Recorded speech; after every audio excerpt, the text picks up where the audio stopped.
बिस्मिल्लाहिर्रहमानिर्रहीम। अस्सलाम वालेकुम। ये स्टूडेंट्स, हम फर्स्ट ईयर बायोलॉजी का जो forms and functions and plants के चैप्टर को डिस्कस कर रहे हैं। और इस चैप्टर का जो प्रीवियस लेक्चर हुआ उसमें हमने स्टोमेटा को डिस्कस किया कि स्टोमेटा क्या है। पहले हमने डायग्राम से समझा कि स्टोमेटा क्या है, फिर उन्हीं पॉइंट्स को हमने डिफिनीशन पे अप्लाई करके उनको डिफ़ाइन किया। फिर लोकेशन ऑफ स्टोमेटा पे भी बात की कि स्टोमेटा कहाँ पे होते हैं, किस जगह पे ज़्यादा होते हैं। फिर उसके बाद हमने जो मोनोकाटिलीडन है उसमें स्टोमेटा की स्ट्रक्चर को भी डिस्कस किया और डायकाटिलीडन लीफ में भी स्टोमेटा की स्ट्रक्चर को डिस्कस किया। फिर उसके बाद जो मोस्ट इम्पॉर्टेंट पार्ट था प्रीवियस लेक्चर का वो ये था कि स्टोमेटा ओपनिंग और क्लोजिंग ऑफ स्टोमेटा में किस चीज़ का रोल है, उसको भी हमने ड्यूरिंग नाइट में भी और ड्यूरिंग डे में भी डिस्कस किया। आज हम नेक्स्ट टॉपिक डिस्कस करने जा रहे हैं जो है रोल ऑफ स्टोमेटा। कि स्टोमेटा तो हमें पता चल गया कि स्टोमेटा ये स्मॉल ओपनिंग्स या पोर्स होते हैं। तो अब इनका रोल क्या है, मैं जस्ट एक मिनट के लिए रिवाइज कर लेता हूँ प्रीवियस लेक्चर ताकि आपके माइंड में दोबारा से रहे कि स्टोमेटा क्या है। फॉर एग्जांपल ये हमारे पास लीफ है और लीफ में जो अगर उसकी लोअर साइड देखा जाए तो मोस्टली लोअर साइड में स्मॉल ओपनिंग्स होती हैं, यूं ओपनिंग्स होती हैं और उसके साइड्स में जो दो सेल्स होते हैं उनको हम गार्ड सेल्स कहते हैं। तो इन स्मॉल ओपनिंग्स को जो माइक्रोस्कोपिक होती हैं यानी नेकेड आई से नज़र नहीं आती, जिसका मेन रोल जो होता है वो कार्बन डाइऑक्साइड को और ऑक्सीजन को एक्सचेंज करवाना, इसके अलावा वाटर को in the form of vapours plant body से निकाल कर एटमॉस्फेयर में भेजना। तो ये किसका रोल था? स्टोमेटा का रोल था। तो आज हम प्रॉपर देखेंगे कि स्टोमेटा का क्या रोल है। तो रोल ऑफ स्टोमेटा को इंशाल्लाह हम डायग्राम से एक आसान तरीके से समझने की कोशिश करेंगे कि स्टोमेटा का क्या रोल है। तो जो स्टोमेटा है वो इन ट्रांसपायरेशन में इसका इम्पॉर्टेंट रोल है और इसके अलावा इस गैशियस एक्सचेंज में भी इसका एक इम्पॉर्टेंट रोल है। सबसे पहले देखेंगे कि ट्रांसपायरेशन में इसका क्या रोल है। ट्रांसपायरेशन को समझने से पहले हमें इवापोरेशन को समझना होगा कि इवापोरेशन क्या है। फिर देन डायग्राम को डिस्कस करके फिर हम उन्हीं पॉइंट्स को हम इस डेफिनेशन पे अप्लाई करेंगे तो हमारा कंसेप्ट भी क्लियर हो जाएगा और हमें डेफिनेशन भी याद हो जाएगी। इवापोरेशन क्या है? फॉर एग्ज़ाम्पल यहाँ पे हमारे पास ये लिक्विड है और ये जो लिक्विड वाटर है जब ये गैस बनकर वेपर्स बनकर उड़ता है, यानी लिक्विड का वेपर्स बनना, गैस बनना, इस प्रोसेस को इवापोरेशन कहते हैं। तो यहाँ पे मैंने बॉक्स में इस वजह से लिख लिया है कि आपको पेपर्स में ये लिखने की ज़रूरत नहीं है, लेकिन वैसे आपको डिफिनीशन आनी चाहिए कि इवापोरेशन क्या है। Evaporation is the process by which water changes from a liquid to a gas और वेपर। कि वो प्रोसेस है जिसमें वाटर चेंज हो जाता है लिक्विड से गैस में, तो इसको इवापोरेशन कहते हैं। अब हम अपने ट्रांसपायरेशन की तरफ आते हैं कि ट्रांसपायरेशन क्या है। फॉर एग्ज़ाम्पल ये हमारे पास प्लांट बॉडी है और प्लांट बॉडी जो है वो वाटर कहाँ से लेती है, अगर मैं आपसे पूछूं तो आपका यही आंसर होगा कि सर वो सॉइल से पानी लेती है। तो वाटर जब इसकी बॉडी के अंदर जाएगा फॉर एग्ज़ाम्पल स्टेम से होते हुए ज़ाहिर बात है लीव्स तक पहुंचेगा। अब लीव्स के अंदर हमें पता है स्मॉल ओपनिंग्स हैं जिनको हम क्या कहते हैं? स्टोमेटा कहते हैं। अब यहाँ पे जो स्टोमेटा हैं, इन स्टोमेटा से ये जो लिक्विड पानी है, ये जो लिक्विड वाटर है, ये वेपर्स बनकर, अगर यहाँ पे मैं लिख लूँ कि ये वेपर बनकर उड़ता रहता है, तो ये वेपर बनकर पानी का प्लांट में से उड़ना, बाहर निकलना एटमॉस्फेयर में, फ़िज़ा में, तो इस प्रोसेस को हम क्या कहते हैं? ट्रांसपायरेशन कहते हैं।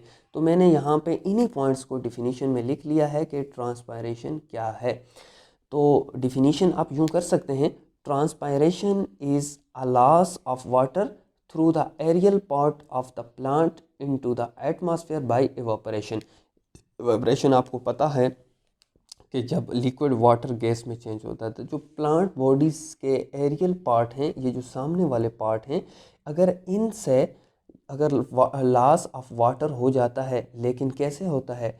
बाई एवापोरेशन, यानी लिक्विड का गैस बनकर होना है तो उसको हम ट्रांसपायरेशन कहते हैं। अब रेट ऑफ ट्रांसपायरेशन की बात करें कि कब ट्रांसपायरेशन का रेट ज़्यादा होगा, कब पानी जो है वो वेपर्स बनकर ज़्यादा उड़ेगा। तो अब यहाँ पे मैंने लिख लिया है रेट ऑफ ट्रांसपायरेशन में जो टोटल जो है 90% of total transpiration occur through stomata. 90% जो है वो ट्रांसपायरेशन जो होती है वो थ्रू स्टोमेटा होती है, स्मॉल ओपनिंग्स के थ्रू होती है।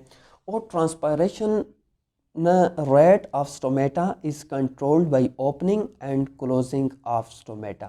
और ट्रांसपायरेशन का जो रेट है वो कंट्रोल करता है closing, opening and closing of stomata.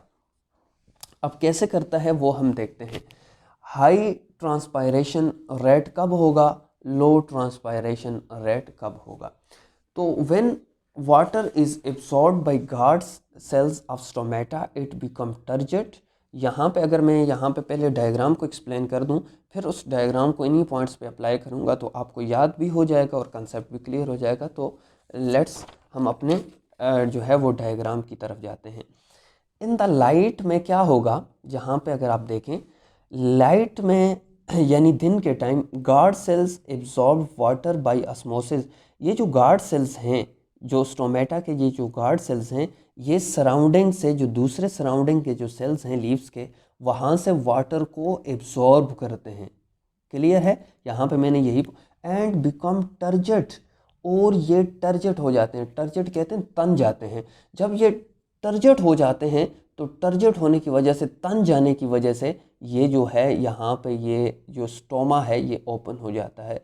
तो यहाँ पे मैंने यहाँ पे लिख लिया है guard cells absorb water by osmosis and become turgid and stoma open हो जाता है। अब ज़रा सा फोकस कीजिएगा कि इन द डार्क में क्या होता है। The guard cells loss water, जो गार्ड सेल्स हैं ये वाटर को लॉस कर देते हैं। It become flaccid, flaccid mean के ये श्रिंक हो जाते हैं। एंड स्टोमा क्लोज, और स्टोमा क्या हो जाता है, क्लोज हो जाता है। तो इसका मतलब है वाटर का एब्जॉर्ब करना और वाटर का लॉस होना गार्ड सेल्स में ये कंट्रोल करता है स्टोमेटल ओपनिंग और क्लोजिंग को। तो अब इन्हीं पॉइंट्स को मैंने यहाँ पे लिख दिया है कि हाई ट्रांसपायरेशन रेट कब होगा, when water absorbed by guard cells of stomata it become turgid and away from each other, result in the opening of stomata pores and more transpiration rate। जब टर्जेट हो जाते हैं तो एक दूसरे से दूर हो जाते हैं। लो ट्रांसपायरेशन रेट कब होगा, when such guard cells lose water they become flaccid, as a result stomata remain closed and transpiration reduce. जब फ्लेक्सड होते हैं तो स्टोमेटा क्या होते हैं, दोबारा से क्लोज हो जाते हैं और इस वजह से ट्रांसपायरेशन का जो रेट है वो स्लो डाउन हो जाता है। अब इसके बाद जो स्टोमेटा का एक रोल तो हमारे पास आ गया ट्रांसपायरेशन में।